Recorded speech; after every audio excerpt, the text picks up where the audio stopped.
രാഹുലിനെ കുറിച്ച് നമ്മുടെ നാട്ടിലെ മഹാഭൂരിപക്ഷം വരുന്ന കോൺഗ്രസുകാരടക്കമുള്ള പൊതുജനാഭിപ്രായം എന്താ?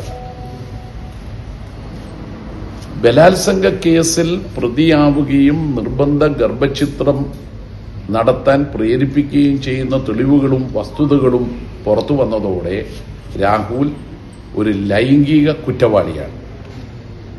ആ കുറ്റവാളിയെ KPCC പ്രസിഡന്റ് കഴിഞ്ഞ ദിവസം ന്യായീകരിക്കുകയാണ്.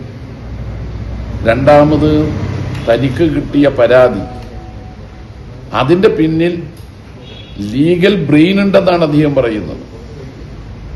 ഒരു മനുഷ്യന്റെ ബ്രെയിനാണ് അതിന്റെ പിന്നിലുള്ളത്. ഒരു പെൺകുട്ടിക്കുണ്ടായ അനുഭവത്തിന്റെ ബ്രെയിനാണ് അതിന്റെ പിന്നിലുണ്ടായത്. കോൺഗ്രസ് നേതാക്കളുടെ വീട്ടിലുള്ള പെൺകുട്ടികൾക്കാണ് ഈ അനുഭവം ഉണ്ടായെങ്കിലോ അവര് കോൺഗ്രസിൽ വിശ്വസിച്ച് പരാതി കൊടുത്ത് അത് പരിഹരിക്കുമെന്നാണ് അവര് കരുതുന്നതെങ്കിൽ തെറ്റിപ്പോയി.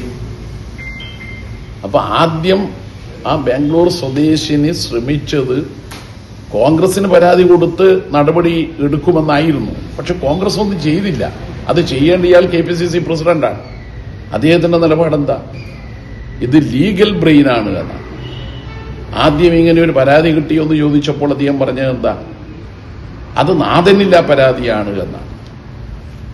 ഇത് തെളിയിക്കുന്നത് സ്ത്രീകളെ അപമാനിക്കുന്ന ഒരു പാർട്ടിയാണ് കോൺഗ്രസ് എന്ന് തന്നെയാണ്. അതേ നിലപാടിന്റെ ആവർത്തനമാണ് അടൂർ പ്രകാശിന്റെ ഭാഗത്തു നിന്നുണ്ടായത്. സർക്കാർ സിനിമാ നടി പീഡന കേസിൽ അപ്പീൽ നൽകുമെന്ന് പറഞ്ഞു.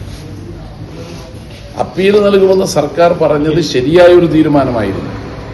മഹാഭൂരിപക്ഷം വരുന്ന ജനങ്ങളും സിനിമാ നടിക്ക് പൂർണ്ണമായി നീതി കിട്ടിയില്ല എന്നാണ് മനസ്സിൽ കരുതുന്നത്.